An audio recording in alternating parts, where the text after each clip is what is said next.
Kala ko dati yung buhay namin puro lang kamalasan, kasabay ng pagpasok ko sa mundo ng paangasan. Pero ayos lang kasi ito ang gusto kong lakaran. Nagulat sila nung biglang lumipad yung akala nilang basahan. Teka muna, dahan-dahan, wag masyadong malakas. Pumuputok na sa loob kasi maraming palabas. Baka meron dyang galit pero hindi lang nila malabas. Hindi kasi ako makasarili kaya pati sila hinila pataas.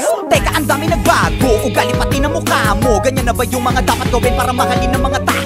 Sa bagay sanay ka naman, no respeto daw kahit pa ba. No, kung gusto nyo ng respeto, tanungin nyo na sila kung magkano. Huwag magpapa-apekto, kala mo perfecto. Lalo pag nagsalita na yung mga yang kala mo walang depekto. Samantalang ako ginawa ko lang lahat ng ito ng puro diretsyo. Habang ikaw kailangan may siraan ka para lang maka-asenso. Para ka lang chismosong ginawan na lahat ng kwento. Isa kang kupal na manunulat, ya puro ka lang imbento. Tinapakan, inangasan, sinabihang umalis na lang ako rito. Nilabanan, hinayaan, kaya ngayon ako na ang bago paborito. Titirahin nyo ko si Balong lang nagdala. Huwag kayong mag-alala, meron din kaming dala. Ganyan naman yung mga ulule, mahilig mangumpara. Nagpapanggap na malawak ang utak, makitid pala. Tanga ka, halatang talangka ka talaga. Kung ako'y guro na awa lang kaya ka nakapasa. Kala mo lang matalim na kulang ka pa sa tasa. Tumitira ng mabilis, naiintindihan ka ba? Simula ko na to kung paano mabumanat para bumakat sa mga tao. Kaya ko tumira kasi diba tinitira mo ko noong mga panahon na wala akong nakikita sa malayo. Pero di ko tinigilang mga bayo. Ngayon naging malinaw na malabo, pero di nyo makikita ang nakatago.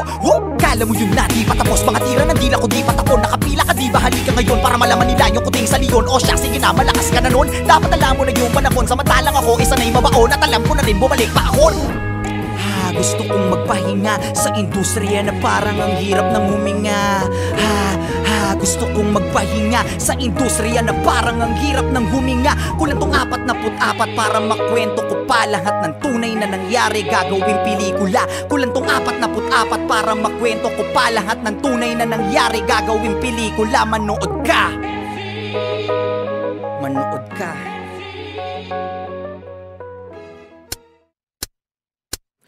Ako'y naglayag sa karagatan na di alamang patutunguhan. Gamit lang ang kaalaman na sakali ko lang natutunan. Binalot man ng kaba ang buong katauhan at kalaunan. Pilit sinisi ng kayamanan na may pating na nagkukumpulan. At gininaw pumanik na ligaw, bumalik tinanaw ko saglit ang mga naunang malupit. Gusto kong pumalit na maging isa sa kanila. Ngunit para mapala ang mga bagay na di mo pa napapala, kailangan mong gawin ang mga di mo pa nagagawa. May pagkakataon na papalibutan ka ng buitre. Huwag matakot sumugal, puhunan mo ay libre. Sa una mararamdaman lubog ang iyong tula, ibig sabihin bida akong bubog ka sa simula. Kailangan bang mag-unahan? Inisip ko hindi ganon. Ang kailangan mong lagpasan sarili mong limitasyon. At bago magtagumpay ikay tuluyang papalpak. Mga unang nagmataas sila yung unang babagsak. Huwag mong tulugan na mga biyaya, lalo wag ating huminto. Kailangan gising ka sa oras na yan ay kumakatok na sa pinto. Araw-araw ay merong himala, malay mo sunod ka na na makatanggap. Huminto ka tapos biglang dumating di pa napakasaklap. Tapos kundi dumating edi gumawa ka ng paraan para magkasandat. At dapat handa kang makaratsada at umarangkada. Gumawa na sariling pulbura. Kung ningas mo ay medyo mailap. Ngayon alam ko na kung bakit nga ba napakaraming bala ng Glock. Di ba ba naisip na sa kabila ng mga luhang pumatak, kapalit nun ay mga tagumpay na puno ng palakpak. At madaming mabuo sa bawat pawis at dugo. Mga hangaring palaging handa pa sa akin ng bungo. Ng sino mang umarang o kumalang ay umasang kaya mo rin tibagin. Mga tapalasang kadalasang nagalatan di ka kayang gibain. Di importante kung sino sikat o yung pinakamalakas. Sumapak ang pinag-uusapan dito kung sino yung pinakamalalim na bumakat na sasalatin ng mga sumunod. Tatanawing unang gabay habang ikaw ay pinapanood. Kakantahin, sumasabay sila sa mga awitin mong andyan pa rin, di namatay. Immortal na mga titik mong sa mga beat inilagay. Tigilan mo na yung sana all. Lahing mahusay Pinoy katol. Magpasalamat sa gabay na ibinagay ni Kiko Bitoy Gamol. At huwag maiinggit sa mga unang nagkaroon. Pasasaan din at ikay lubos ang paparoon. Doon sa lugar kung saan pilit inaabot na karamihan. Huwag ka mainip dahil ang laban hindi naman pamadalian. Hindi ito pagalingan o masinta o kaya umilag. Ito yung laro kung saan nagtatagumpay yung pinakamasipag. At pinakamahalaga ay pagmulang ka dapat ng inspirasyon. Maging gabay sa bawat salin lahit sunod na henerasyon. At kung sa daan ng tagumpay ay malapit mo ng matanaw, lingunin lagi yung pinanggalingan para di ka maligaw. Paano mapasama o paano ba sumali sa dinami-daming nagpakawalang atake? Baka kailangan kong maghulog ng barya para madagdagan pa ang oras ko dito. Kung sakaling mabato man ako ng mabato, pag sinabi ko na ititigil ko na to, setup yun para sa'yo, parang Massacre 44, mama sa pano. Bang, kamusta? Balita ko, kapos na yung bawat tira na pahaging saan na napunta. Inaabangan ko pa naman parang ambagan sa inuman. Ako yung madalas na pulutan sa kwentuhan, hindi ba naubos yan? Pero kahit na ganoon, sinasanay ko aking sarili. Ganyan talaga pag mabait ka, lahat ay nawiwili. Kaya dapat pinipili, pag-isipan na mabuti. Walang masama na kumilatis kaysa sa huli kang magsisi. Naranasan ko na rin yan, yung tipong walang pagkakataon na mapakinggan at dumating sa puntong wala na ring malapitan. Sarili ko na lang ang nagsilbi ko na sandigan. Kaya walang may karapatan para sabihin sa'kin na itigil ko na yan. Sa sasabihin nyo wala akong pakialam, dahil nasimulan ko to nung panahong wala kayo, alam nyo yan. Di ko na kailangan pa na paliwanagan, wala na akong magagawa kung saraduhin nyo isipan. Di ko kailangan ipilit ang sarili ko para sa inyo. Marami na kinaya ko na ako lang pumasan. Di ko pinili na lagi na magpadagan. Di ako nasanay sa maling katuwiran, kaya lumakas aking paninindigan na dapat ipanalo ko lahat ng laban. Ganon ako mag-isip, iniwas ako na magpahagip. Mas ginusto magkulong sa silid kaysa sa mundo puno na inggit. Teka baka pwedeng baliin natin to. Ganto ang korte ko, kahit saan mo ko dalhin, laging may bala to. Oo, iba ako sa mga pambato nyo. Di ako nagyayabang, kaya kong patunayan kung hanggang saan ang kaya kong gawin. Malabong paningin, pero malinaw ang hangaring naisabutin. Mithiin ng pakpak ko para akin liparin, hanggang sa masagot yung katanungan na paano mapasama o paano ba sumali sa dinami-daming nagpakawalang atake. Baka kailangan kong maghulog ng barya para madagdagan pa ang oras ko dito kung sakaling mabato. Man ako na mabato. Pag sinabi ko na ititigil ko na to, setup yun para sa'yo, parang Massacre 44, mama sa pano. Yeah, Shiro.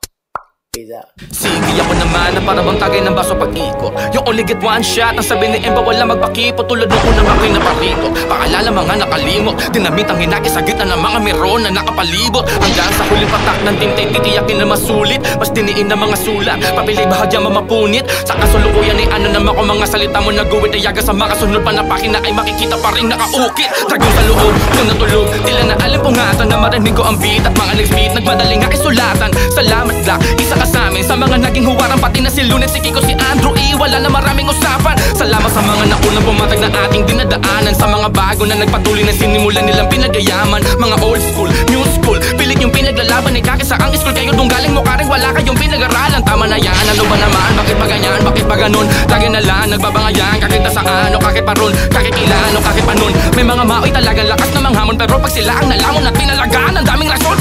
Sige tama na hibaan, marumi na mukha ng hipapan. Sa sobrang lakas ng eksena ngayon, di ka dapat panginaan me. Kung kasa manoan nilangan, magkaisa ang kailangan. Dahil ang tunay natin na kalaban ngayon ay pandemya at ang kahirapan. Tandaan mo na palagi na wag kang magpapalimita. Marami man na mga sigang mahilig mangingil at lagi nandidis kita ma. Kung siga ba talaga, mapapagod ka lamang, kakaistiga ako sa mga awit mo at buong mong pagkatao'y wala ka naiispira.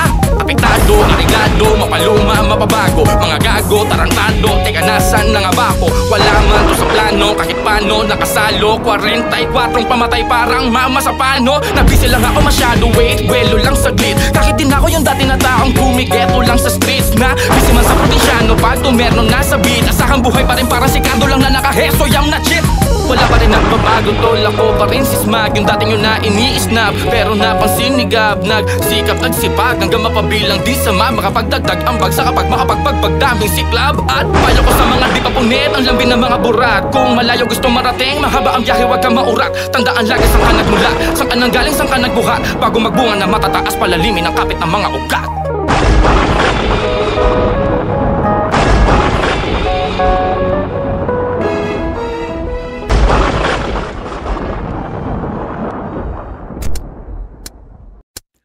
Nawalan ng gana sa hip-hopan, buto matagal nang nalipasan. Mas okay sa kalikasan, puro lang kaginhawaan. Kayo puro na lang pasikatan, gamit ang issue nyong kabilaan. Yan ang nais kong maiwasan, yung nasana kayong pakitaan. Matagal ding di nagluto, sana'y makain ninyo. Malamang sa malamang, manghang na naman ng maihain ko. Yung may bahaw, sapaw pa sa mga bagong saing ko. Aking kinamay ang pagsulat, malamang ay panin sa'kin to. Pili nyo kahit asing kita mga bata, sigurado pa rin mas malaki ang kita ko. Pagka-tweak ka bro, pasakit ka pa lang, magaling na ako. Matasintado, wala ding amo, wala El Chapo. Hanggang di man yun na maging magaling na pa rin kayo marating. Pagka makatira, mahihina, puta walang impacto. Hindi na kailangan malasing pa ako, dahil matagal naman na kita bisado. Tumating na panahon, nakarolex na ako habang nakasuot pa din sa iyong diskasyo. Kamusta yung tinatago mong inggit? Di makatigit, pamihado ng misyato. Talentado, masasarap, palitay ng estado. Oh, isang big na no, mababaw ba? Alam ko, ha, di nyo ako masisisi bro. Bakit? Pag nagmalalim ba ako, masisisid nyo? Binabase ko lang ang mga sulat ko sa mga utak nyo para mamulat ko yung talukap nyo. Malaoptal mo, kakatulak mo, kakakulat ko. Tagal ko hindi ginawa to. Wala pa akong balak gawin, pero dahil sa inyo, ito na yun. Sige, tuloy natin. Madaming ayaw sa akin-rapper, matinudaw ako masyado. Matagal na po ako nagbago, sawa na ako magpakagago. Dami ng labanan na panalo, pumaldo na rin ang mga bago. Ngayon nasa na yung mga gago, tamang hirit na lamang ba ng balato? Kung inakala ninyo na madali lang lahat ito na gawin, akin ang tatapatin, nasasampalin yung mga pili magaling. Adik sa green, alak na gin, adult ka na, hindi ka natin, laka pa rin, kaya gawin. Hanggang ngayon nakaasa pa rin. Dami yung issue sa eksena, name-drop nyo kung may problema.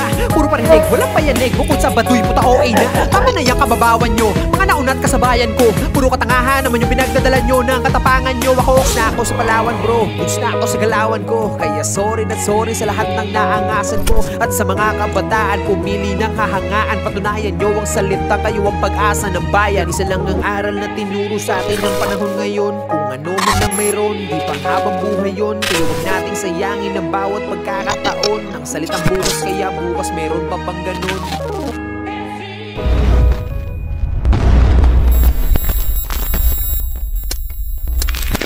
Yay! Sa haba ng biyahe, asahan mo na maraming mangyayari. Mabakante ka man ng mahalaga, umaabante. Ang husay ay sa sipag na kabase. Kailangan may gawin ka rin, hindi lang puro sabi. Huwag bilangin ng suporta kung kaunti o madami. Tandaan walang nag-umpisa sa kalahati. Mag-artista ka kung plano mong umarte. Kung hanap mo iswerte, umapak ka sa tae. Sinasabi ko lang yung mga bagay-bagay para di na bago pag natumba ka. Kasi pagpapunta ka pa lang ay magdududa ka sa una. Kasi may resulta lang kapag nandun ka na. Pero pag nagbunga na bawal pa rin mapagod. Mahal ang pamasahe pag malayo ang inabot. Kaya sakto lang yung kita kahit ang laki ng sahod. Ang hirap na tuloy paniwala ang may tugatog. Wala kasing katapos ang usapang pahusayan ng usapan naman dito kung hanggang kailan mo kayang patunayan. Yung sulat mo kailangan mong kulayan. Pag di mo nagawa yan, nung ka dapat mong hinayang kasi sayang. Di ko pinangarap makilala, ginawa ko lang ng ginawa, paulit-ulit parang sirang plaka. Hindi ako nawalan ng gana, lalo akong naniwalang may ginhawa pag kinagat na kami ng masa. Tama ang sabi sa hula, sa taas nakakalula. Pero pag nasa baba, kayo nasa taas ang gusto mo makuha. Karamihan sa guma, gamit ang salitang para sa kultura. Nakakaduda, kadalasan sila tong halata na gutom na sa bunga. Iba na ang panahon, di ka na dapat ganun. Kung wala ka makuha, huwag mo na silipin yung mga unang nagkaroon. May araw na para sa'yo, kaso baka hindi pa ngayon. Wala rin makakapagsabi kung kailan kahit na kanino mo pa itanong. Nasa iyo lang ang sagot, talo inip tsaka talo bagot. Di madali pero baka ikaw na sunod na makakalusot. Walang masama kung uugaliin nating subok ng subok. Ang mahalaga iniisip di lang basta sugod ng sugod. At pag mong bantayan pag di mo pala